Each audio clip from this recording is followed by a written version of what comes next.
అన్ని నేనే అంటున్నా, నువ్వేమన్నా చేసినావా చూసినావా?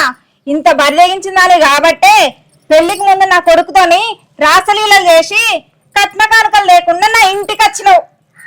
అత్తమ్మ మాటలు మర్యాదగా రాని, ఏదో పడతానే కదా అని నువ్వేది పడతాను మాట్లాడానుకో ఊకునేది లేదు.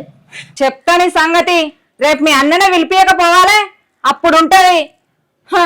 ఏమో అనుకుంటోంది.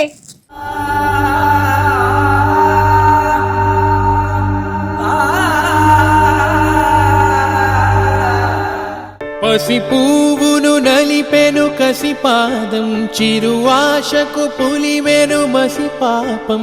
తొలి వెలుగును కసిరే నిసిరాత్రే, ఒక భవితను నరికెను ఎరేసి గతాన్ని. గెలుపు తలుపులు తెరవని వ్యధ, పిలుపులను విని కరగని అరణ్యానివే.